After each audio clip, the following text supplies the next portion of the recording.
Hello everyone and welcome to Werven's World and welcome to my 5 tips for new players of Cold Waters. Cold Waters is a new submarine simulation game that's quite a lot of fun, but it has maybe a bit of a lacking tutorial, so a lot of stuff is not really explained very well. So me as a new player and not being a veteran to submarine simulations had a lot of stuff to find out, so I thought I would make a video containing 5 tips for new players, at least that helped me improve my play, so I hope it will also help you. So note that of course that this is really made for people new to subsims. If you've already played subsims, then many of these tips will probably not very likely to be new to you, although I still hope to provide some new information about the specific mechanics in this game. So let's get started. Tip number 1, it's good to know how many wires your submarine supports, because you can have more tubes than you actually have wires. This is not mentioned anywhere in the game, but you can find it out by going to the folder of where your game is installed. So if you go to Steam Apps, Common, Cold Waters Data, Streaming Assets, Default, Vessels, then there you will find text documents, and if you open them, the USN SSN ones, so that there's the submarines that you can control, there's 2 versions, the normal version and the 68 version, which is basically the early version of that submarine. Then in that file there is a part called Weapon Systems, and there you will find a line called Number of Wires. And for example here for the Sturgeon, number of wires is 2. So that means I can only support 2 wire torpedoes. So let's say here I fire this one. You can see that it is wired and I can control it if I wanted to, like I can still change these settings, I can still change its waypoint. Then there I can also fire this one here. But now if I fire this one actually doesn't have a wire. So I can only support 2 wired torpedoes. So let's say I wanted this one to be wired, then I would have to cut this one with Shift 4 and then fire this one instead. So the skipjack, for example, can only have 1 wire torpedo, so they differ in how many they can have. So I compiled a list in my Steam guide, so you can see the link below for that table on how many of these every submarine has, so you don't have to dig into the files of the game itself. Tip number 2, cavitation is modeled in this game, and I will be making a separate video kind of explaining the physics behind it and why cavitation happens, because it's an interesting subject.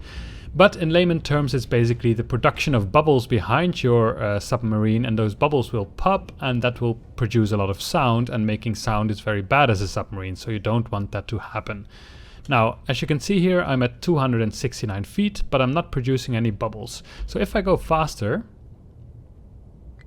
you actually see that I start cavitating, so we know that speed does something with it.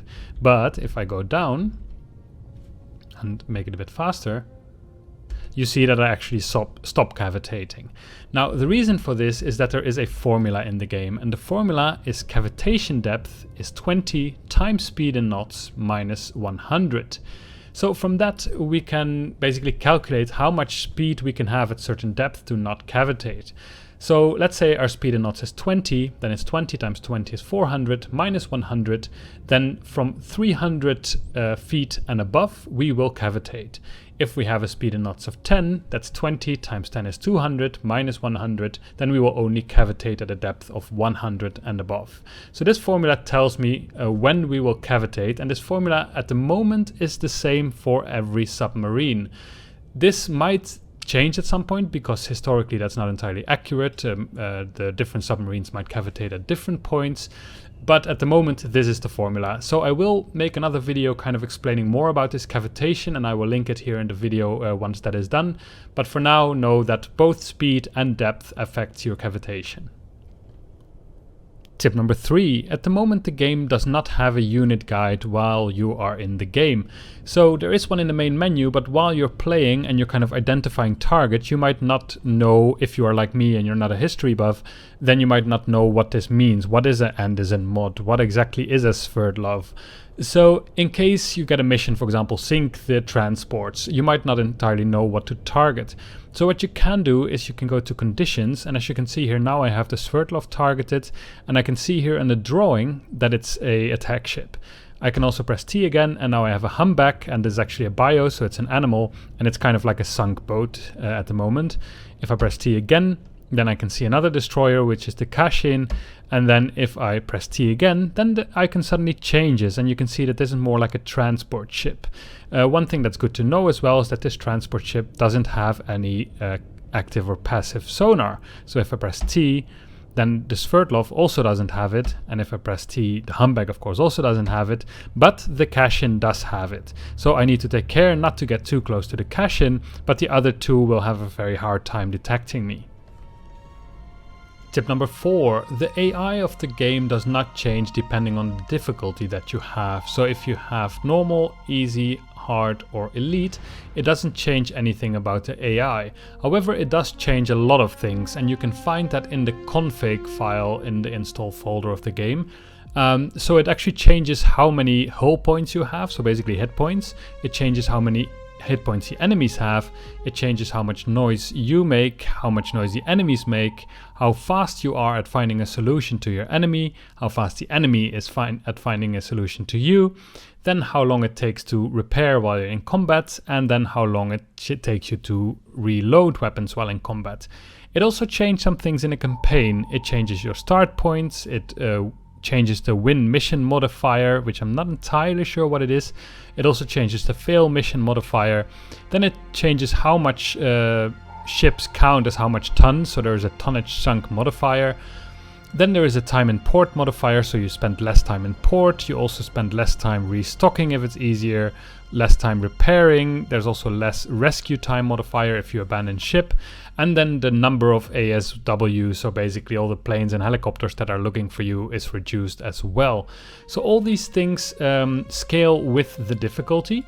But there's also another way to make the game easier. If you're having trouble kind of with the game, getting to grips with it, what you can also do is hide low SOL contacts in 3D. You can untap this.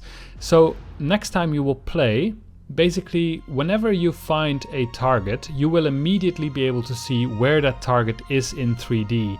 So you can see what type of ship it is, how far away it is from you, because you can already see its keel underwater as well, so you kind of know where to aim your torpedoes. So that makes it much easier. I tried this a little bit, but it actually, instead of helping me, I found it actually reduced the fun quite a bit of the game. But yeah, it is a really good way of kind of getting to grips with the controls, so that at least you know where the enemy is while you're still struggling with the controls and stuff. And then once you get to grips with the game, you can turn this on again. Tip number 5, on the campaign map you can move in different ways. If you put your left mouse button, you move really fast, and it's kind of called flank speed in the controls. If you click right button, you move slow, and that is the patrol speed in this game. So this actually has a bearing on when you attack enemy or you get attacked, how far away you start and whether you're very loud or not. So as you can see here now, I was standing still, and actually my speed is 5 knots when we start the battle. If I was moving slow, it would be more close to 10 knots, and if I would be moving at flank speed, it would be at, I think, 15 or 20 knots. So basically that makes me much easier to detect at the beginning of this battle. So going slow might be the best thing to do, especially if you're close to enemy territory where there might be a lot of enemy subs and stuff hanging around. In the manual it says that this also determines how well you are at revealing enemies. Basically, if you go slower, you hear more through your passive sonar than if you go faster.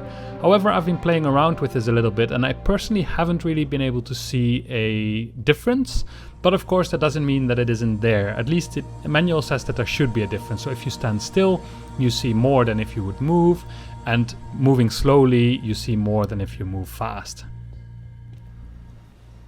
So these were my 5 tips for new players of Cold Waters. Note that I will be making more videos kind of digging more deep into certain mechanics, like how to treat these layers and how to interpret this entire signature thing and so on. But I hope that these 5 tips at least already helped you a little bit with improving your gameplay, and I hope you found it useful, and see you next time.